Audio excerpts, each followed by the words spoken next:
అందరికీ వందనాలండి. అందరూ బాగున్నారు అనుకుంటున్నాను. ఇప్పటి వరకు మనం ఆదికాండం 1 నుంచి 48 అధ్యాయాల వరకు చదువుకున్నాం. ఈ 48 అధ్యాయాల్లో ఏదెను తోట, ఆదాము అవ్వలు, కయీను హేబెలు, షేతు వంశావళి, నోవాహు వంశావళి, అబ్రహాము, ఇస్సాకు, యాకోబు, యోసేపు యొక్క జీవితాన్ని కూడా ఇప్పటి వరకు మనం చదువుకున్నాం. ఈ ఆదికాండం 49వ అధ్యాయంలో యాకోబు తన కుమారులతో తను చనిపోకముందు చివరిగా మాట్లాడిన మాటలు ఇవన్నీ కూడా మనం చదువుకుంటాం. మీకు గుర్తుంది కదా, యోసేపు ద్వారా దేవుడు యోసేపును ఆశీర్వదించి యోసేపు ద్వారా యాకోబు కుటుంబం మొత్తాన్ని కూడా ఐగుప్తులో కరువు కాలంలో కాపాడాడు. చివరిగా యాకోబు చెబుతున్న మాటలు మనం ఈరోజు గమనిద్దాం. ఈ రోజుతో ఈ ఆదికాండం పుస్తకం అనేది కంప్లీట్ అయిపోద్ది. ఈ 49-50 అధ్యాయాలు చదివిన తర్వాత ఇప్పటి వరకు ఆదికాండం మొత్తం ఏం చదివాం అనే ఓవర్వ్యూ కూడా మనం చూద్దాం. నిర్గమకాండం గురించి కూడా కొద్దిగా మాట్లాడుకుందాం. చదువుకుంటూ వెళ్దాం. యాకోబు తన కుమారులను పిలిపించి ఇట్లా, నేను చనిపోకముందు వృద్ధుడైపోయాడు కదా, బాగా తాను చనిపోయే ముందు తన పిల్లలతో చెప్పాలనుకున్న మాటలన్నీ చెప్తున్నాడు యాకోబు. మీరు కూడిరండి, అంత్యదినములలో మీకు సంభవింపబో సంగతులను మీకు తెలియజేసేదను. అంత్యదినములలో అంటే కేవలం తన కుమారుల గురించి కాదండి, తమ కుమారుల యొక్క కుమారులు, వాళ్ళ సంతానం మొత్తానికి కూడా ఏం జరిగిద్ది అనేది ప్రవచనాపూర్వకంగా దేవుడు ఇక్కడ యాకోబుతో ఈ మాటలన్నీ కూడా చెప్పిస్తున్నాడు అనేది మీరు గుర్తుపెట్టుకోండి. ఏదో కేవలం యాకోబు చెప్పట్లేదు, యాకోబు నిర్ణయించట్లేదు, ఫ్యూచర్లో ఏం జరిగిద్దో యాకోబు ద్వారా దేవుడు ప్రవచనాపూర్వకంగా చెప్పిస్తున్నాడు అనేది మాత్రం మీరు గుర్తుపెట్టుకోండి. యాకోబు కుమారులారా, కూడి వచ్చి ఆలకించుడి, మీ తండ్రి అయిన ఇజ్రాయేలు మాట వినుడి. రూబేను, నీవు పెద్ద కుమారుడైన రూబేన్తో స్టార్ట్ చేశాడు. నువ్వు పెద్ద కుమారుడివి, నా శక్తియు నా బలము యొక్క ప్రథమ ఫలమును ఔన్నతిశయమును బలాతిశయమును నీవే. పెద్ద కుమారుడు కాబట్టి నా కుటుంబాన్ని రిప్రజెంట్ చేయాల్సింది నువ్వే. అయినప్పటికీ ఏం జరుగుతుంది? నీళ్ల వలె చంచలుడివై నీవు అతిశయము పొందవు. నీ తండ్రి మంచము మీదికి ఎక్కితివి, దానిని అపవిత్రము చేసితివి. అతడు నా మంచము మీదికి ఎక్కెను. మనం ఆల్రెడీ ముందు చదువుకున్నాం, రూబేను తప్పు చేస్తాడు అని. తన తండ్రి యొక్క భార్యతో శయనించాడు కాబట్టి తన యొక్క జ్యేష్ఠ ఫలాన్ని, ఏదైతే పెద్ద కుమారుడిగా తన కుటుంబం మొత్తానికి నాయకుడిగా ఉండాలో ఆ స్థానాన్ని రూబేను పోగొట్టుకున్నాడు. నువ్వు అతిశయము పొందవు. ఆ స్థానం ఎవరికి ఇచ్చాడు యాకోబు? ఇప్పుడు పెద్ద కుమారుడిగా ఇప్పుడు ఎఫ్రాయిం పిలువబడుతున్నాడు. ఎఫ్రాయిము, మనష్షే వాళ్ళకి ప్రథమ ఫలం వచ్చింది. నువ్వు నీ అతిశయాన్ని పోగొట్టుకున్నావు, ఎందుకంటే నువ్వు తప్పు చేశావు అని చెప్పి ఇది రూబేను గురించి మాట్లాడుతున్నాడు. నెక్స్ట్, షిమ్యోను, లేవి అనువారు సహోదరులు, వారి ఖడ్గములు బలాత్కారపు ఆయుధములు. మనం ఆల్రెడీ చూసాం కదా, తమ చెల్లిపై అత్యాచారం జరిగిందని షిమ్యోను, లేవి వెళ్ళి ఆ ఊరు మొత్తంలో ఉన్న పురుషులందరినీ కూడా చంపేస్తారు. వాళ్ళ యొక్క సంపద అంతా దోచుకుంటారు. వాళ్ళ ఖడ్గములు బలాత్కారపు ఆయుధములు. నా ప్రాణమా, వారి ఆలోచనలో చేరవద్దు. నా ఘనమా, వారి సంఘముతో కలుసుకొనవద్దు. వారు కోపము వచ్చి మనుషులను చంపిరి, తమ స్వేచ్ఛ చేత ఎద్దుల గుదికాలి నరములను తెగగొట్టిరి. అంటే వాళ్ళు ఆ ఊర్లో ఎంత విధ్వంసం సృష్టించారు అనేది చెప్తున్నాడు ఇక్కడ. కోపము వచ్చి మనుషులను చంపిరి. ఆ మనుష్యుడు శకెము చేసింది కూడా తప్పే, అయినప్పటికీ వీళ్ళు వెళ్ళి ఆ ఊరి మొత్తాన్ని కూడా చంపడం, వీళ్ళ సైడ్ కూడా మిస్టేక్ ఉంది. వీళ్ళ ఖడ్గములు బలాత్కారపు ఆయుధములు, వాళ్ళతో కలవద్దు అని షిమ్యోను, లేవి గురించి చెప్తున్నాడు. వారి కోపము వేండ్రమైనది, వారి ఉగ్రతయు కఠినమైనది, అవి శపింపబడును. యాకోబులో వారిని విభజించెదను, ఇజ్రాయేలులో వారిని చెదరగొట్టెను. ఈ రెండు కూడా ఫ్యూచర్కి సంబంధించినవి. యాకోబులో వారిని విభజించెదను, ఇజ్రాయేల్లో వారిని చెదరగొట్టెను అంటే షిమ్యోను యొక్క వంశావళి, లేవి యొక్క వంశావళి కూడా చెదిరిపోతాయి అని దాని అర్థం. ఫ్యూచర్లో ఏం జరిగిద్దంటే షిమ్యోను వంశస్థులు యోధా వంశస్థులతో కలిసి దేవుడు తమకిస్తానన్న కనాను దేశాన్ని పంచుకుంటారు. తర్వాత యోధా వంశస్థులు పెరుగుతారు, కానీ షిమ్యోను వంశస్థుల సంఖ్య అనేది తగ్గిపోతూ వస్తుంది. లేవీలకి దేవుడు సెపరేట్గా కనాను దేశంలో ఒక ప్లేస్ అంటూ ఏమి నిర్ణయించడు. ప్రతి ప్రాంతంలోనూ యాజకులుగా ఉంటారు లేవీలు. అందుకే లేవి గోత్రం మనకి మిగిలిన 12 గోత్రాలతో కలిసి ఉన్నట్టుగా కనబడదు. ఈ షిమ్యోను, లేవి అని వారు చెదరగొట్టబడతారు, అందరిలో కూడా కలిసిపోతారు, విభజింపబడతారు, ఒకచోటే ఉండరు ఆ గోత్రం వాళ్ళందరూ కూడా. మిగిలిన గోత్రాల వాళ్ళందరూ ఒకచోట జీవిస్తూ ఉంటారు వాళ్ళకి ఇవ్వబడిన ప్లేసుల్లో కనాను దేశంలో. ఫ్యూచర్లో మోషే ఇజ్రాయేలీల్ని ఐగుప్తు నుండి తీసుకొచ్చిన తర్వాత. కానీ ఈ షిమ్యోను, లేవి అనే వాళ్ళు మాత్రం కలిసిపోతారు, మిగతా వాళ్ళతో విభజింపబడతారు, చెదరగొడతారు అని ఫ్యూచర్లో వాళ్ళ సంతానం గురించి చెప్తున్నాడు దేవుడు ప్రవచనం ఏం జరిగిద్ది అనేది. ఇప్పుడు యూదాతో చెప్తున్నాడు, నీ సహోదరులు నిన్ను స్తుతించెదరు, నీ చెయ్యి నీ శత్రువుల మెడ మీద ఉండును, నీ తండ్రి కుమారులు నీ ఎదుట సాగిల పడుదురు. మిగిలిన అన్ని గోత్రాల వాళ్ళు యోధా గోత్రం వాళ్ళకి సాగిల పడతారంట. యూదా కొదమ సింహము, నా కుమారుడా, నీవు పెట్టిన దాన్ని తిని వచ్చితివి. సింహము వలెను గర్జించు ఆడసింహము వలెను అతడు కాళ్ళు ముడుచుకొని పండుకొనెను. అతనిని లేపువాడెవడు? సింహంలాగా ఉంటారు యోధా గోత్రం వాళ్ళు అని చెప్తున్నాడు. అందుకే యేసుక్రీస్తు వారిని కూడా యోధా గోత్రపు సింహం అంటాం మనం. సింహంతో పోలుస్తున్నాడు యోధా గోత్రం వాళ్ళందరినీ. అంటే ఈ గోత్రం వాళ్ళు ఫ్యూచర్లో అంత రాజసంతో ఉంటారు, రాజులు వస్తారు వాళ్ళ దగ్గర నుండి అని దాని అర్థం. రాజులు పుట్టుకొస్తారు ఆ గోత్రంలో నుండి అని దాని అర్థం. షిలోహు వచ్చే వరకు, షిలోహు అంటే ఎవరైతే అన్నిటికీ అధిపతో, ఎవరైతే పెద్ద రాజో, రాజులకి రాజో, ఆ రాజు వచ్చే వరకు ఫ్యూచర్లో ఇది యేసుక్రీస్తు వారి గురించిన ప్రవచనం అని కూడా మన క్రైస్తవులందరూ కూడా భావిస్తారు. మెస్సయ్య గురించిన ప్రవచనం అనేది మీరు గుర్తుపెట్టుకోండి. షిలోహు వచ్చే వరకు యూదా యొద్ద నుండి దండము తొలగదు, అతడి కాళ్ళ మధ్య నుండి రాజదండము తొలగదు. ప్రజలు అతనికి విధేయులై ఉందురు. రాజులు పుట్టుకొస్తారు, వాళ్ళు ఏళ్తారు, సింహాల వలె ఉంటారు అని యూదా గోత్రం గురించి చెప్తున్నాడు. ద్రాక్షావల్లికి తన గాడిదను, ఉత్తమ ద్రాక్షావల్లికి తన గాడిద పిల్లను కట్టి, ద్రాక్షారసములో తన బట్టలను, ద్రాక్షల రక్తములో తన వస్త్రమును ఉదుకును. కేవలం రాజసం మాత్రమే కాదు, ఆ యూదా వాళ్ళు తీసుకున్న ప్రాంతంలో ఈ ద్రాక్ష పంటలు బాగా వాళ్ళు పండిస్తారు అని ఫ్యూచర్లో జరగబోయే చెప్తున్నాడు. అతడి కన్నులు ద్రాక్షారసము చేత ఎర్రగాను, అతడి పళ్ళు పాల చేత తెల్లగాను ఉండును. మొత్తానికి యూదా గోత్రం వాళ్ళు ఫ్యూచర్లో ఎలా ఉంటారు అనేది అంతా కూడా చెప్తున్నాడు. వాళ్ళు రాజుల్లాగా ఉంటారు, కొదమ సింహాల్లాగా ఉంటారు, ద్రాక్ష పంటలు ఎక్కువగా పండిస్తారు. ఇదంతా కూడా యూదా గోత్రం వాళ్ళ గురించిన ప్రవచనం. జబులూను, ఇప్పుడు జబులూరు గురించి మాట్లాడుతున్నాడు. సముద్రపు రేవున నివసించును, అతడు ఓడలకు రేవుగా ఉండును, అతని పొలిమేర సీదోను వరకు ఉండును. ఈ జబులూను గోత్రం వాళ్ళు ఎక్కువగా సముద్రపు ఓడ రేవుల దగ్గర నివసించడం, ఓడలు, పడవలు, సముద్రాల్లో చేపలు, వీటిపైన జీవనం సాగిస్తారు అని మనకు అర్థమవుతుంది.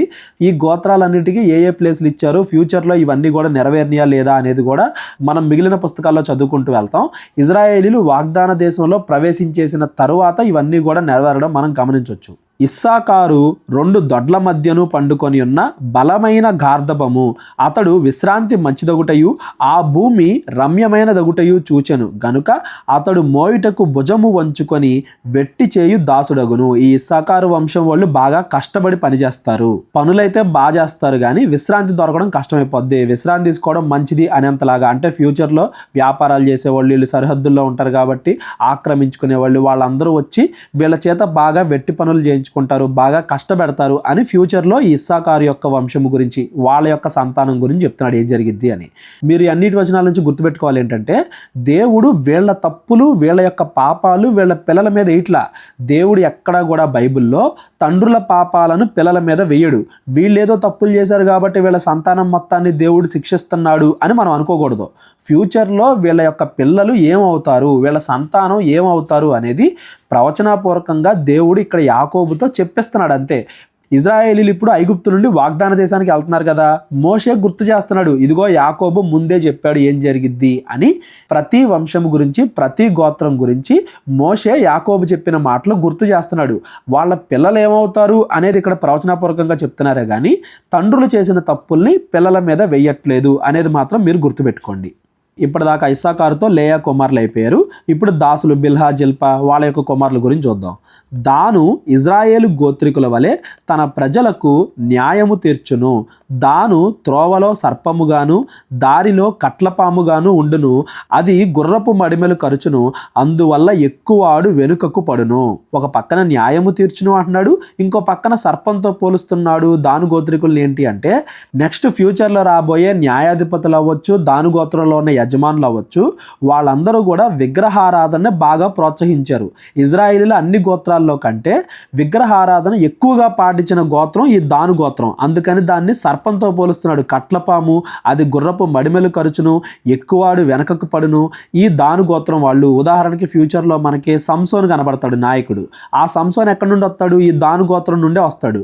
తాను జయించినప్పటికీ కూడా, తన ప్రజల్ని కాపాడినప్పటికీ కూడా విగ్రహారాధన ప్రోత్సహించిన వారిగా కూడా ఈ దాను గోత్రం వాళ్ళు ఉంటారు. వీళ్ళ సంతానంలో ఇది విగ్రహారాధన ఎక్కువ జరిగిద్ది అనే దానికి గుర్తుగా దేవుడు సర్పంతో వాళ్ళను పోల్చాడు. దాను గోత్రం తర్వాత యెహోవా నీ రక్షణ కొరకు కనిపెట్టుకొని ఉన్నాడు. వాళ్ళందరూ కూడా మారతారని దేవుడు కనిపెట్టుకొని ఉన్నాడు. బంటులు గుంపు గాదును కొట్టును. ఇప్పుడు గాదు గోత్రం గురించి మాట్లాడుతున్నాడు దేవుడు. బంటుల గుంపు గాదును కొట్టును, అతడు మడిమెను కొట్టును. అంటే గాదు గోత్రం వాళ్ళు ఎక్కువగా యుద్ధాలు చేస్తారు, వాటిల్లో మోస్ట్లీ గాదు గోత్రం వాళ్ళే గెలుస్తారు. వీళ్ళు మంచి సైనిక సైనికుల వలె ఉంటారు, వీళ్ళు యుద్ధాలు గెలుస్తారు అనేది గాదు గోత్రం గురించి ఫ్యూచర్లో వాళ్ళ సంతానం గురించి చెప్పబడిన ప్రవచనం. ఆషేరునొద్ద శ్రేష్టమైన ఆహారము కలదు, రాజులకు తగిన మధుర పదార్థములను అతడు ఇచ్చును. శ్రేష్టమైన ఆహారాన్ని పండించేవారుగా ఈ ఆషేరు గోత్రం వాళ్ళు ఉంటారు. రాజుల యొక్క పంటలు చూసుకోవడం, వాళ్ళ యొక్క ఆహార పద్ధతులు చూసుకోవడం, మొత్తం అన్ని గోత్రాల్లో మంచి ఆహారము మధుర పదార్థాలు కలిగిన వాటిని పండించేలాగా ఈ ఆషేరు గోత్రీకులు ఉంటారు ఫ్యూచర్లో అనేది ఆషేరు గోత్రం గురించిన ప్రవచనం. నఫ్తాలి విడువబడిన లేడి, అతడు ఇంపైన మాటలు పలుకును. ఇది నఫ్తాలి గురించిన ప్రవచనం. అక్కడ ఉన్న వాళ్ళందరూ కూడా కొంచెం సౌమ్యంగా ఉంటారు, మంచిగా ఉంటారు అని దాని ఉద్దేశం.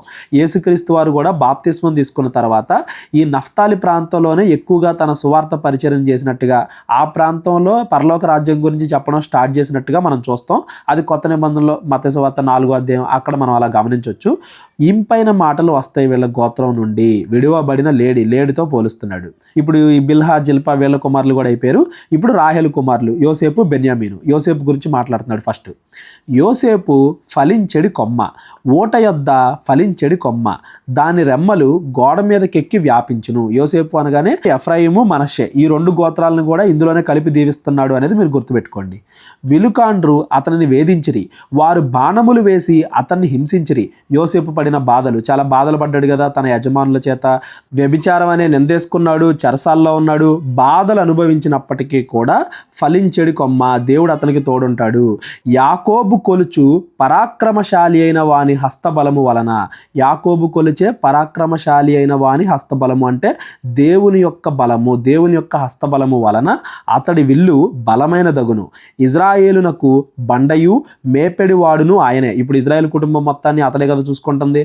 నీకు సహాయము చేయు నీ తండ్రి దేవుని వలనను, పైనుండి మెంటి దీవెలతోనూ, క్రింద దాగి ఉన్న అగాధ జలముల దీవెలతోనూ, స్తనముల దీవెనలతోనూ, గర్భముల దీవెనలతోనూ నిన్ను దీవించు సర్వశక్తుని దీవెనల వలన అతని బాహుబలము దిట్టపరచబడును. దేవుడు సంతానాన్ని ఇస్తాడు, దేవుడు మంచిగా వాళ్ళ భార్యలను చూసుకుంటాడు, వాళ్ళ పిల్లలను చూసుకుంటాడు, అతని ఆస్తిని చూసుకుంటాడు, అతడు మిగతా వాళ్ళందరినీ కాపాడతాడు, అతడు ఇజ్రాయేలీలకు బండ మేపెడివాడు. యోసేపు గురించి యాకోబు ఎంత ఎక్కువగా వివరిస్తున్నాడు. ఇప్పుడు ఇందులో ఈ 49 అధ్యాయం మొత్తంలో కొన్నేమో కేవలం ఆ సహోదరుల గురించిన మాటలు, కొన్ని వాళ్ళ సంతానం ఫ్యూచర్లో ఏమవుద్ది అనే దానికి సంబంధించిన ప్రవచనాలు. వాటి మధ్య డిఫరెన్స్ మనం కొంచెం జాగ్రత్తగా పరిశీలించాలి. ఎవరికైనా ఏమైనా డౌట్స్ వచ్చినట్లయితే నాకు కాల్ చేయండి, డిస్క్రిప్షన్లో నా నెంబర్ ఉంటుంది.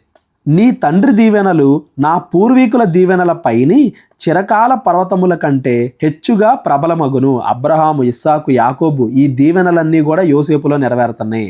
అవి యోసేపు తల మీదను, తన సహోదరుల నుండి వేరుపరచబడిన వాని నడినెత్తి మీదను ఉండును. వేరు చేయబడ్డాడు కదా, వాళ్ళు అమ్మేశారు కదా, అయినా కానీ దేవుడు నీకు తోడున్నాడు. ఆ దీవెనల వల్ల ఈరోజు హెచ్చుగా నువ్వు ప్రబలమయ్యావు, ఎక్కువగా దేవుడు నిన్ను ఆశీర్వదించాడు అని చెప్తున్నాడు. ఇప్పుడు బెన్యామీను గురించి. బెన్యామీను చీల్చునట్టి తోడేలు, అతడు ఉదయమందు ఎరను తిని అస్తమయమందు దోపిడీ సొమ్ము పంచుకొనెను. బెన్యామీను గోత్రం నుంచి మంచి వీరులు, శూరులు వస్తారంట. చీల్చునట్టి తోడేలు. మనం రాజైన సౌలు చూస్తాం, సౌలు బెన్యామీను గోత్రం వాడే. కొత్త నిబంధనలో పౌలు కూడా బెన్యామీను గోత్రం వాడే. యుద్ధాల్లో కానీ వాటిల్లో కానీ వీళ్ళు మంచి సూర్యులుగా చీల్చునట్టు తోడేల్లాగా ఉంటారు. ఇజ్రాయేలీల మీదకి ఎవరైతే దాడి చేస్తున్నారో వాళ్ళని జయించి ఆ సొమ్ముని పంచి పెడతారు ఇజ్రాయేలీలకి అని కూడా వాళ్ళ గురించి చెప్పబడింది. ఈ 27 వచనాల్లో మీరు గుర్తుపెట్టుకోండి, ఇవన్నీ కూడా ఫ్యూచర్లో జరగబోయే ప్రవచనాలు. కొన్ని ఏమో కేవలం ఆ సహోదరుల గురించి. కన్ఫ్యూజ్ అవ్వమాకండి, జాగ్రత్తగా పరిశీలించుకోండి. ఏమైనా డౌట్స్ ఉన్నట్లయితే నాకు కాల్ చేయండి. ఇవన్నీ కూడా మోషే ఇజ్రాయేలీలు కనాను దేశంలోకి వెళ్ళబోచుండగా, వాగ్దాన దేశంలోకి వెళ్ళబోచుండగా వాళ్ళకి గుర్తు చేస్తున్నాడు అనేది మాత్రం మీరు గుర్తుపెట్టుకోండి. ఇవి అన్నీ ఇజ్రాయేలు 12 గోత్రములు. వారి తండ్రి వారిని దీవించుచు వారితో చెప్పినది ఇదే, ఎవరి దీవెన చొప్పున వారిని దీవించెను. తరువాత అతడు వారికి ఆజ్ఞాపించుచు ఇట్లనెను, నేను నా స్వజనుల యొద్దకు చేర్చబడుచున్నాను, అంటే నేను చనిపోబోతున్నాను. హిత్తీయుడైన ఎఫ్రోను భూమి అందున్న గుహలో నా తండ్రుల యొద్ద నన్ను పాతిపెట్టుడి. అబ్రహాము కొన్నాడు కదా, అబ్రహాము ఇస్సాకు పాతి పెట్టబడ్డారు, అక్కడే నన్ను కూడా పాతి పెట్టండి. ఆ గుహ కనాను దేశమందలి మమ్రే ఎదుటనున్న మక్పేలా పొలములో ఉన్నది. అబ్రహాము దానిని, ఆ పొలమును హిత్తీయుడగు ఎఫ్రోను యొద్ద శ్మశాన భూమి కొరకు స్వాస్థ్యముగా కొనెను. అక్కడనే వారు అబ్రహామును అతని భార్య అయిన శారాను పాతిపెట్టిరి. అక్కడనే ఇస్సాకును అతని భార్య అయిన రెబ్కాను పాతిపెట్టిరి. అక్కడనే నేను లేయాను పాతిపెట్టి తిని. ఆ పొలమును అందులోనున్న గుహయు హేతు కుమారుల యొద్ద కొనబడినదనెను. యాకోబు తన కుమారులకు ఆజ్ఞాపించుట చాలించి మంచము మీద తన కాళ్ళు ముడుచుకొని ప్రాణము విడిచి తన స్వజనుల యొద్దకు చేర్చబడెను. యాకోబు చనిపోయాడు. చనిపోయే ముందు నన్ను ఈ ఐగుప్తు దేశంలో వద్దు, మనకి స్వాస్థ్యంగా దేవుడిస్తాను అని వాగ్దానం చేసిన ఆ కనాను దేశంలోనే పాతి పెట్టండి, ఫ్యూచర్లో దేవుడు ఇస్తాడు, నన్ను అక్కడే పాతి పెట్టండి అని దేవుడి యొక్క గొప్పతనాన్ని అలాగే వాగ్దానం గురించి మీరు నిరీక్షించండి అనే నిరీక్షణ కూడా ఇచ్చి చనిపోయాడు. చివరి అధ్యాయం ఆదికాండం 50వ అధ్యాయం. యోసేపు తన తండ్రి ముఖము మీద పడి అతనిని గూర్చి ఏడ్చి అతనిని ముద్దు పెట్టుకొనెను. తరువాత యోసేపు సుగంధ ద్రవ్యములతో తన తండ్రి శవమును సిద్ధపరచవలెనని తన దాసులైన వైద్యులకు ఆజ్ఞాపించెను గనుక ఆ వైద్యులు ఇజ్రాయేలును సుగంధ ద్రవ్యములతో సిద్ధపరిచిరి. సుగంధ ద్రవ్యములతో సిద్ధపరచబడి వారి కొరకు దినములు సంపూర్ణమగునట్లు అతని కొరకు 40 దినములు సంపూర్ణమాయను. 40 దినాలు అతని యొక్క శరీరాన్ని, చనిపోయిన తర్వాత అతని శరీరాన్ని జాగ్రత్తగా కాపాడారు సుగంధ ద్రవ్యాలతో. ఎందుకు తీసుకెళ్ళాలి కదా అక్కడికి, కనాను దేశానికి తీసుకెళ్ళడానికి సంపూర్ణంగా ప్రిపేర్ చేశారు. అతనిని గూర్చి ఐగుప్తీయులు 70 దినములు అంగలార్చిరి. అతన్ని గూర్చిన అంగలార్పు దినములు గడిచిన తరువాత యోసేపు ఫరో ఇంటి వారితో మాట్లాడి, మీ కటాక్షము నా మీదనున్న ఎడల మీరు అనుగ్రహించి నా మనవి ఫరో చెవిని వేసి నా తండ్రి నా చేత ప్రమాణము చేయించి, ఇదిగో నేను చనిపోబోతున్నాను, కనాలో నా నిమిత్తము సమాధి త్రవ్వించితిని కదా, అందులోనే నన్ను పాతి పెట్టవాలని చెప్పాను. కాబట్టి సెలవైతే నేను అక్కడికి వెళ్ళి నా తండ్రిని పాతిపెట్టి మరలా వచ్చేదనని చెప్పుడనెను. మొత్తానికి ఫరో దగ్గరికి ఇన్ఫర్మేషన్ చెప్పండి, నేను పాతిపెట్టి మరలా వస్తాను కనాను దేశం వెళ్ళి. అందుకు ఫరో, అతడు నీ చేత చేయించిన ప్రమాణము చొప్పున వెళ్ళి నీ తండ్రిని పాతి పెట్టమని సెలవిచ్చాను. ఫరో ఒప్పుకున్నాడు దానికి. కాబట్టి యోసేపు తన తండ్రిని పాతిపెట్టుటకు పోయెను. అతనితో ఫరో ఇంటి పెద్దలైన అతని సేవకులందరూ, ఐగుప్తు దేశపు పెద్దలందరూ, యోసేపు ఇంటి వారందరూ, అతని సహోదరులను, అతని తండ్రి ఇంటి వారును వెళ్ళిరి. వారు తమ తమ పిల్లలను, తమ గొర్రెల మందలను, తమ పశువులను మాత్రము గోషెను దేశంలో విడిచిపెట్టిరి. మనుషులందరూ వెళ్ళారు, పశువుల్ని ఆస్తిని ఇక్కడ విడిచిపెట్టారు. మరియు రథములను రౌతులను అతనితో వెళ్ళినందున ఆ సమూహము బహు విస్తారమాయెను. యోర్దానునకు అవతల ఆటదు కళ్ళమునొద్దకు చేరి అక్కడ బహుఘోరముగా అంగలార్చిరి. అతడు తన తండ్రిని గూర్చి 7 దినములు దుఃఖము సలిపెను. అక్కడ ఒక 70, ఇక్కడ ఒక 7, 77 రోజులు. మళ్ళా యోసేపు రాజు లాంటి వాడు కదా, అతనితో పాటు ఐగుప్తీయులు అందరూ కూడా యాకోబు మరణానికి దుఃఖించారు అనేది మనకి ఇక్కడ అర్థమవుతుంది. ఆ దేశమందు నివసించిన కనానీయులు ఆటదు కళ్ళమునొద్ద ఆ దుఃఖము సలుపుట చూచి ఐగుప్తీయులకు ఇది మిక్కటమైన దుఃఖమని చెప్పుకొనిరి గనుక దానికి ఆబేల్ మిస్రాయిము అని పేరు పెట్టబడెను. అంటే ఐగుప్తీయులు బాగా బాధపడిన ప్లేసు అని దాని అర్థం. చూసిన వాళ్ళు కూడా ఆశ్చర్యపడేంత మంది వెళ్ళారంట. అది యోర్దానుకు అవతలనున్నది. అతని కుమారులు తన విషయమై అతడు వారికి ఆజ్ఞాపించినట్లు చేశారంటే తీసుకెళ్లారు, అక్కడే పాతి పెట్టారు అని. అతని కుమారులు కనాను దేశమునకు అతని శవమును తీసుకొని పోయి మక్పేలా పొలమునందున్న గుహలో పాతి పెట్టిరి. దానిని, ఆ పొలమును అబ్రహాము తనకు శ్మశానము కొరకు స్వాస్థ్యముగా ఉండు నిమిత్తము మమ్రే ఎదుటనున్న హిత్తీయుడైన ఎఫ్రోను నొద్ద కొనెను. ఏదైతే అబ్రహాము కొన్నాడో అక్కడే యాకోబును కూడా పాతి పెట్టారు. యోసేపు తన తండ్రిని పాతి పెట్టిన తరువాత అతడును అతని సహోదరులను అతని తండ్రిని పాతిపెట్ట వెళ్ళిన వారందరూ తిరిగి ఐగుప్తుకు వచ్చిరి. మళ్ళా రిటర్న్ వచ్చేసారు. యోసేపు సహోదరులు తమ తండ్రి మృతి పొందుట చూచి, ఒకవేళ యోసేపు మన యందు పగబట్టి మనం అతనికి చేసిన కీడంతటి చొప్పున మనకు నిశ్చయముగా కీడు జరిగించును అనుకొని యోసేపునకు ఇలాగూ వర్తమానము పంపిరి. ఇప్పుడు కంట్రోల్ చేయడానికి తండ్రి కూడా లేడు, మనం అప్పుడు చేసాం కదా, అంతకుముందు బాధ పెట్టాం కదా, ఎన్ని గుర్తుపెట్టుకుని ఇప్పుడు మనల్ని శిక్షిస్తాడేమో అని యోసేపును గురించి వీళ్ళు ఇంకా భయపడతా ఉన్నారంట. ఎందుకు? వీళ్ళేమో నార్మల్ ప్రజల్లాగా ఉన్నారు, యోసేపు ఏమో రాజు తర్వాత రాజు లాంటోడు కదా, ఇంకా వీళ్ళు భయపడతానే ఉన్నారు యోసేపు గురించి. నీ తండ్రి తాను చావక మునుపు ఆజ్ఞాపించినదేమనగా, మీరు యోసేపుతో నీ సహోదరులు నీకు కీడు చేసిరి కనుక దయచేసి వారి అపరాధమును వారి పాపములను క్షమించుమని అతడితో చెప్పుడనెను. కాబట్టి దయచేసి నీ తండ్రి దేవుని దాసుల అపరాధము క్షమించుమని అడిగిరి. మమ్మల్ని అందరినీ కూడా క్షమించు అని మళ్ళీ అడిగారు యోసేపుని. అంత ముందు అడిగారు, ఇప్పుడు మళ్ళీ అడిగారు. వారు యోసేపుతో ఇలాగూ మాట్లాడుచుండగా అతడు ఏడ్చెను. అప్పుడే తండ్రి చనిపోయి ఉన్నాడు, మళ్ళీ వీళ్ళందరూ కూడా క్షమించమని అడుగుతున్నారు కదా, ఒక ఎమోషనల్ మూమెంట్. అతడు ఏడ్చెను. మరియు అతని సహోదరులు పోయి అతని ఎదుట సాగిలపడి, ఇదిగో మేము నీకు దాసులము అని చెప్పగా యోసేపు, భయపడకుడి, నేను దేవుని స్థానమందున్నానా? మీరు నాకు కీడు చేయని ఉద్దేశించితిరి గాని నేటి దినమున జరుగుచున్నట్లు అనగా బహు ప్రజలను బ్రతికించినట్లుగా అది మేలుకే దేవుడు ఉద్దేశించెను. కేవలం తన తండ్రి ఉన్నప్పుడే కాదండి, తన తండ్రి చనిపోయినప్పుడు కూడా యోసేపు దేవుడికి ఎంత భయపడుతున్నాడు చూడండి, దేవుడికి ఎంత ప్రాధాన్యత ఇస్తున్నాడు చూడండి, గర్వం లేదు చూడండి, పగలేదు చూడండి. నేను దేవుడి స్థానం అందున్నానా, శిక్షించడం దేవుడి పని, కేవలం సహాయం చేయడం మాత్రం, ప్రేమించడం మాత్రమే నా పని అని యోసేపు గుర్తించాడు. శిక్ష అనేది దేవుడు చూసుకుంటాడు. మనకి దేవుడు ఇచ్చిన పని మనం చేయాలి, దేవుడు చేసే పనిని మనం తీసుకోకూడదు. మీరు నాకు కీడే చేశారు, కాకపోతే అది దేవుడు ఈరోజు ఎలా మార్చాడో చూడండి. అనేక మందిని బ్రతికించినట్లుగా దేవుడు అది మేలుకే నాకు ఉద్దేశించాడు. కాబట్టి మీరు భయపడకుడి, నేను మిమ్మును మీ పిల్లలను పోషించేదనని చెప్పి వారిని ఆదరించి వారితో ప్రీతిగా మాట్లాడాను. మన కుటుంబం మొత్తాన్ని నేను చూసుకుంటాను, పెద్దగా ఉండి చూసుకుంటాను, మీరు భయపడొద్దు అని వాళ్ళందరితో కూడా చెప్పాడు. యోసేపు అతని తండ్రి కుటుంబపు వారును ఐగుప్తులో నివసించిరి. యోసేపు 110 సంవత్సరములు బ్రతికెను. యోసేపు ఎన్ని సంవత్సరాలు బ్రతికాడండి? 110 సంవత్సరాలు. యోసేపు ఎఫ్రాయిము యొక్క 3వ తరము పిల్లలను చూచెను. తన ముని మనవళ్ళు కూడా చూశాడంట. మరియు మనష్షే కుమారుడైన మాకీరునకు కుమారులు పుట్టి యోసేపు ఒడిలో ఉంచబడిరి. యోసేపు తన సహోదరులను చూచి, నేను చనిపోవుచున్నాను, దేవుడు నిశ్చయముగా మిమ్మును చూడవచ్చి ఈ దేశములో నుండి తాను అబ్రహాము, ఇస్సాకు, యాకోబులతో ప్రమాణము చేసి ఇచ్చిన దేశమునకు మిమ్మును తీసుకొని పోవునని చెప్పాను. చనిపోయే ముందు కూడా తాను దేవుడితో మాట్లాడింది వీళ్ళందరం కూడా చెప్తున్నాడు. ఖచ్చితంగా దేవుడు మనల్ని ఈ దేశం నుండి విడిపిస్తాడు. మరియు యోసేపు, దేవుడు నిశ్చయముగా మిమ్మును చూడవచ్చును, అప్పుడు మీరు నా ఎముకలను ఇక్కడి నుండి తీసుకొని పోండని చెప్పి ఇజ్రాయేలీల కుమారుల చేత ప్రమాణము చేయించుకొనెను. యోసేపు ఇక్కడ చచ్చిపోతాడు కదా, చచ్చిపోయిన తర్వాత నా ఎముకల్ని మీరందరూ కూడా ఈ దేశంలో ఉంచకుండా తీసుకెళ్ళిపోయి దేవుడు మనకు వాగ్దానం చేసిన కనాను దేశంలోనే పెట్టండి అని చెప్తున్నాడు, యాకోబులాగే. ఇప్పుడు ఇజ్రాయేలీలు అందరూ కూడా ఐగుప్తు దేశం నుండి కనాను దేశానికి వెళ్తున్నారు కదా, మోషే ద్వారా నడిపింపబడి. మోషే యోసేపు యొక్క ఎముకలను కూడా తీసుకెళ్తాడు తనతో పాటు. ఇజ్రాయేలీలు ఆ ఐగుప్తు నుండి తెచ్చిన యోసేపు యొక్క ఎముకల్ని తర్వాత వాగ్దాన దేశంలో పాతి పెడతారనమాట. ఇది ఫ్యూచర్లో జరగబోయేది, మనం నిర్గమకాండలో చదువుకుంటాం, మీకు ముందే ఇక్కడ చెప్తున్నా. యోసేపు 110 సంవత్సరములు గలవాడై మృతి పొందెను.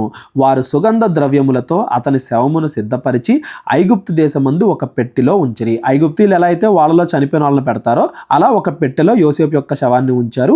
యోసేపు యొక్క ఎముకల్ని ఆ తర్వాత ఇజ్రాయేలీలు వాగ్దాన దేశానికి తీసుకెళ్తారు.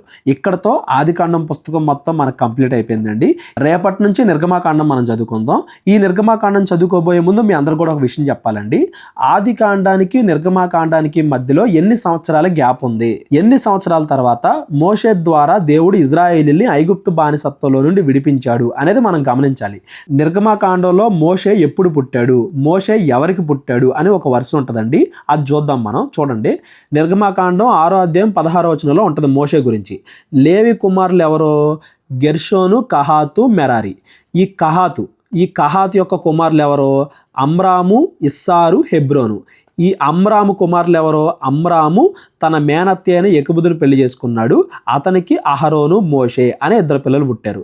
ఇప్పుడు చూడండి, లేవి కుమారుడు కహాతు కుమారుడు అమ్రాము కుమారుడు మోషే. ఇప్పుడు కహాతు కూడా యాకోబుతో పాటు, యాకోబు పిల్లలందరూ కూడా ఐగుప్తు దేశంలో ఉండడానికి వచ్చేసారు కదా మొత్తం యోసేపుని చూడడానికి. అలా వచ్చినప్పుడు కహాతు కూడా వచ్చాడు. ఎవరితో పాటు? లేవితో పాటు. యోసేపుకి సుమారుగా 40 సంవత్సరాలు ఉన్నప్పుడు ఈ లేవి, ఈ కహాతు కూడా ఐగుప్తు దేశానికి వస్తే, కహాతు కుమారుడు అమ్రాము కుమారుడు మోషే. ఈ మోషే టైంకి 400 సంవత్సరాలు ఎలా గడిచిపోయినాయి? 400 సంవత్సరాలు ఇజ్రాయేలీలు ఐగుప్తులో బానిసలుగా ఎలా ఉన్నారు? ఇక్కడ 400 సంవత్సరాలు మనకు కనబడట్లేదు కదా అని చాలా మంది ప్రశ్న అడుగుతున్నారు. బైబిల్ని నమ్మని వాళ్ళు కూడా ఈ 16 నుండి 20 వచనాలు చూపించి ఇజ్రాయేలీలు 400 సంవత్సరాలు ఐగుప్తు దేశంలో బానిసత్వంగా లేరు, బైబిల్ తప్పు, 400 సంవత్సరాలు ఎలా గడిచే చెప్పండి కహాత్ దగ్గర నుంచి మోషే దాకా. ఉదాహరణకి కహాత్కి ఒక 50 సంవత్సరాలు ఉన్నప్పుడు పిల్లవాడిని, 50 కాదులే 100 వేసుకుందాం మనం, సుమారుగా కహాత్కి 100 సంవత్సరాలు ఉన్నప్పుడు అమ్రామ్ పుట్టాడు అనుకుందాం. అమ్రామ్కి ఇంకో 100 సంవత్సరాలు ఉన్నప్పుడు మోషే పుట్టాడు అనుకుందాం. అబ్రహాం అందరికన్నా వయసు పెద్ద కదా, అబ్రహాం వయసే వేద్దాం. కహాతుకు 100 సంవత్సరాలు ఉన్నప్పుడు అమ్రామ్ పుడితే, అమ్రాముకు 100 సంవత్సరాలు ఉన్నప్పుడు మోషే పుడితే, మోషేకి 80 సంవత్సరాలు ఉన్నప్పుడు ఐగుప్తులో నుండి ఇజ్రాయేలీలు బయటకు వచ్చారు. ఎక్కడికి? వాగ్దాన దేశానికి. ఇక్కడ వేసుకున్న, ఎలా వేసుకున్న 100, 100, 200, 280 సంవత్సరాలే అవుతుంది కదా. ఏది? 100 సంవత్సరాలకి పిల్లలుగా అన్నారు అని మనం అనుకున్నా కానీ మరి 400 సంవత్సరాలు ఎలా అయ్యింది అని కొంతమంది అడిగారు. ఆ ప్రశ్నకి సమాధానం ఈరోజు మనం చూసుకుని రేపటి నుంచి మనం నిర్గమాకాండం చదువుకుందాం. ఆ ప్రశ్నకి ఈరోజే సమాధానం ఎందుకు ఎందుకు చెప్తున్నానంటే నేను అబ్రహాముతో దేవుడు వాగ్దానం చేసుకున్నాడు. ఏమని వాగ్దానం చేసుకున్నాడు? నీ సంతతి వారు తమది కాని పరదేశమందు నివసించి ఆ దేశపు వారికి దాసులుగా ఉందురు. వారు 400 ఏండ్లు వీరిని శ్రమ పెట్టుదురు. వీరు ఎవరికి దాసులగుదురో ఆ జనమునకు నేనే తీర్పు తీర్చుదును. తరువాత వారు మిక్కిలి ఆస్తితో బయలుదేరి వచ్చెదరు. ఈ ఆదికాండం 15వ అధ్యాయం 13వ వచనంలో ఉంటుంది ఈ మాట దేవుడు అబ్రహాముకు వాగ్దానం చేశాడు. ఆ 400 సంవత్సరాలు అనేది నెరవేరింది ఎక్కడ? నిర్గమాకాండంలో. మనం రేపొద్దు నిర్గమాకాండం చదువుకుంటాం కాబట్టి ఈ ఆదికాండం 15వ అధ్యాయంలో అబ్రహాముతో దేవుడు చేసుకున్న వాగ్దానం ఎలా నెరవేరింది అనేది ఈరోజు మనం చూద్దాం. చాలా మంది మతోన్మాదులు లేకపోతే బైబిల్ తెలియని వాళ్ళు 400 సంవత్సరాలు ఎలా అయ్యింది అని క్వశ్చన్ అడుగుతున్నారు కదా, దానికి కూడా సమాధానాన్ని ఈరోజు మనం చూద్దాం. యాకోబుతో దేవుడు చేసుకున్న వాగ్దానాన్ని ఒకసారి క్లియర్గా చూద్దాం. యాకోబుతో దేవుడు ఏమన్నాడు? నీ సంతతి వారు, అబ్రహాం కాదండి, అబ్రహాము యొక్క సంతానం, అబ్రహాము యొక్క సంతానం 400 సంవత్సరాలు పరదేశులుగా ఉంటారు అన్నాడు. ఇప్పుడు అబ్రహాము కూడా కనాను దేశంలో ఏదైతే దేవుడు ఇస్తా అన్నాడో ఆ వాగ్దాన దేశంలో పరదేశిగానే ఉన్నాడా లేదా? మనం ఇప్పటికే చాలా వచనాలు చదువుకున్నాం. అబ్రహాము కనాను దేశంలో పరదేశిగానే ఉన్నాడు, ఇస్సాకు కనాను దేశంలో పరదేశిగానే ఉన్నాడు, యాకోబు కనాను దేశంలో పరదేశిగానే ఉన్నాడు. ఐగుప్తు దేశం నుండి ఇజ్రాయేలీలు విడిపింపబడి మోషే యెహోషువ ద్వారా ఎప్పుడైతే కనాను దేశంలో వాగ్దాన దేశంలో ప్రవేశించారో అక్కడ దేవుడు ఆ దేశాన్ని వాళ్ళకి ఇచ్చాడు. అప్పుడు వాళ్ళు పరదేశులు గారు. అంటే అబ్రహాముకు దేవుడు వాగ్దానం చేసిన దగ్గర నుండి, అబ్రహాము సంతానం దగ్గర నుండి దేవుడు ఇజ్రాయేలీలకి వాగ్దాన దేశాన్ని ఇచ్చేంత వరకు మధ్యలో 400 సంవత్సరాలు. ఈ 400 సంవత్సరాలు ఎలా అయిందో నేను ఒకసారి చెప్తాను చూడండి. ఇప్పుడు అబ్రహాముకి 100 సంవత్సరాలు ఉన్నప్పుడు ఇస్సాకు పుట్టాడు. ఇప్పుడు అబ్రహాము యొక్క సంతానం కదా 400 ఏళ్ళు ఉండాలి. ఇస్సాకు దగ్గర నుండి లెక్క. ఈ ఇస్సాకు దగ్గర నుండి ఇజ్రాయేలీలు ఐగుప్తు దేశంలో నుండి బయటికి రావడానికి మధ్యలో మనకి 400 సంవత్సరాలు కనబడాలి. కనబడ్డాయో లేదో చూద్దాం. ఇప్పుడు ఇస్సాక్కి సుమారుగా 40 సంవత్సరాలప్పుడు పెళ్ళైంది. పిల్లలు పుడటానికి ఇంకో 20 సంవత్సరాలు పట్టింది. అంటే ఇస్సాకుకి 60 సంవత్సరాలు ఉన్నప్పుడు ఎవరు పుట్టారు? యాకోబు, ఏశావు, వీళ్ళిద్దరూ కూడా పుట్టారు. ఇప్పుడు యాకోబు గురించి మనం మాట్లాడుకుందాం. యోసేపు యాకోబుకి సుమారుగా 90 సంవత్సరాలు ఉన్నప్పుడు పుట్టాడు. 60 + 90 ఎంత? 150. అంటే అబ్రహాముకి ఇస్సాకు పుట్టిన దగ్గర నుండి యోసేపు పుట్టేంత వరకు 150 సంవత్సరాలు. ఇప్పుడు యోసేపు పుట్టగానే దేవుడు కనాను దేశాన్ని ఇజ్రాయెల్కి ఇచ్చాడా? లేదు కదా. యోసేపుకి 30 సంవత్సరాలు ఉన్నప్పుడు ఐగుప్తు దేశానికి యజమానుడు అయ్యాడు.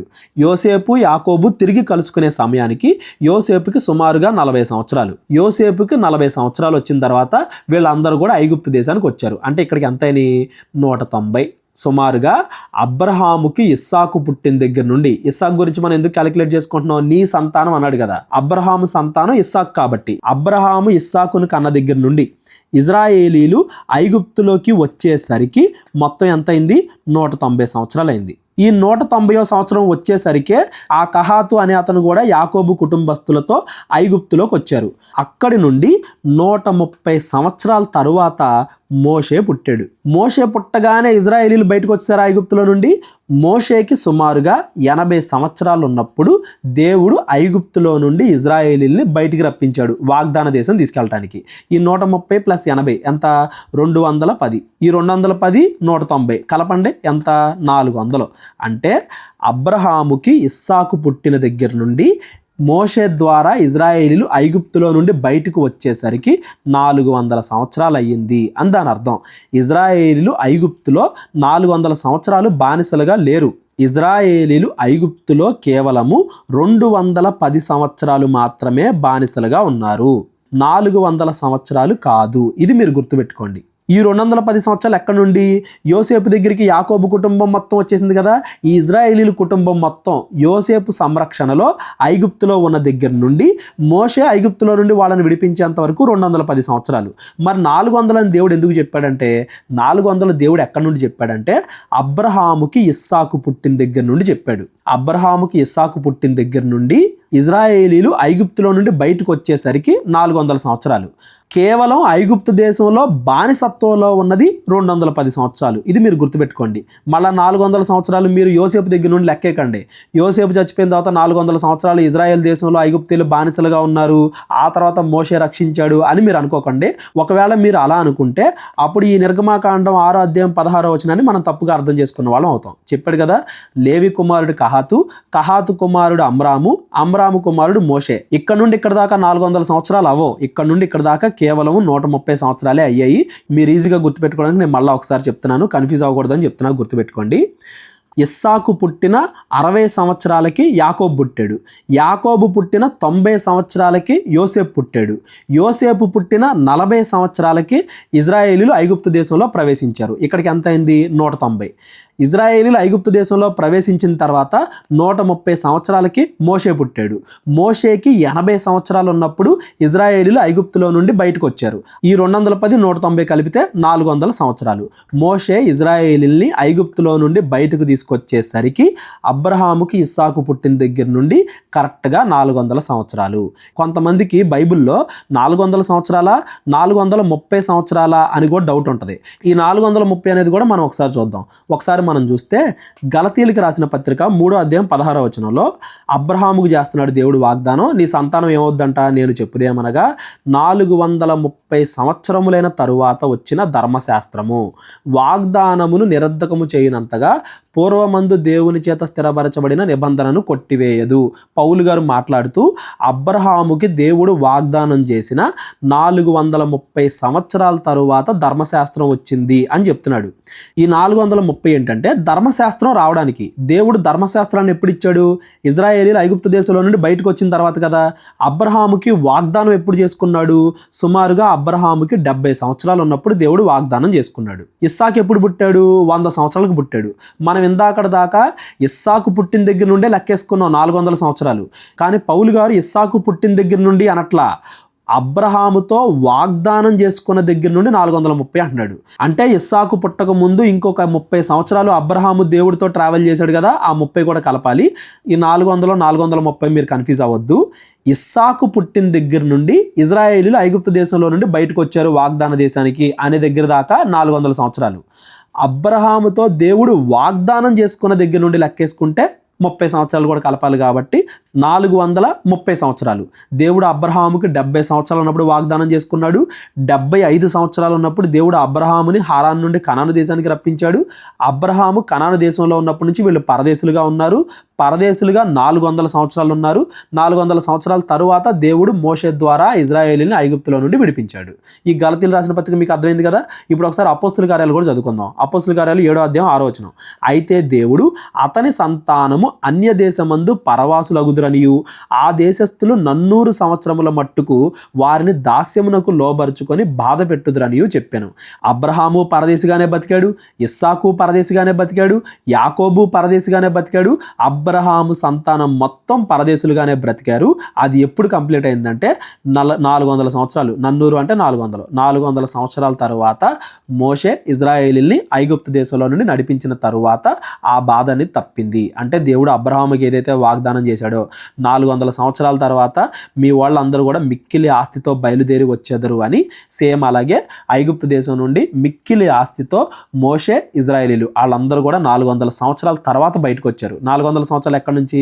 ఇస్సాకు పుట్టిన దగ్గర నుండి. అబ్రహాము సంతానం ఇస్సాకు కదా. ఇస్సాకు పుట్టిన దగ్గర నుండి 400 సంవత్సరాల తర్వాత ఐగుప్తు దేశం నుండి వాగ్దాన దేశానికి ఇజ్రాయేలీలు బయలుదేరారు. ఇజ్రాయేలీలు వాగ్దాన దేశంలోకి వచ్చిన తర్వాత ఇంకా వాళ్ళు పరదేశులుగా లేరు. ఆ దేశం మొత్తాన్ని కూడా దేవుడు వాళ్ళకి ఇచ్చేశాడు, ఇజ్రాయేలీలకి స్వాస్థ్యంగా ఇచ్చాడు. కాబట్టి ఎక్కడైనా కానీ 400 సంవత్సరాలు ఇజ్రాయేలీలు బానిసత్వం అనుభవించారు, 400 సంవత్సరాలు ఇజ్రాయేలీలు పరవాసులుగా ఉన్నారు, ఇలాంటి పదాలు మీకు కనబడితే కేవలము ఐగుప్తులో 400 సంవత్సరాలు అనుకోకండి. అబ్రహాముకి వాగ్దానం చేసి ఇస్సాకు పుట్టిన దగ్గర నుండి 400 సంవత్సరాలు అనేది మీరు గుర్తుపెట్టుకోండి. ఫైనల్గా దేవుడు అబ్రహాముకి వాగ్దానం చేసిన దగ్గర నుండి 430 సంవత్సరాల తర్వాత ధర్మశాస్త్రం వచ్చింది. ధర్మశాస్త్రం అంటే 10 ఆజ్ఞలు, మోషే ద్వారా ఇచ్చిన ధర్మశాస్త్రం ఉంది కదా, ఆ ధర్మశాస్త్రం వచ్చింది.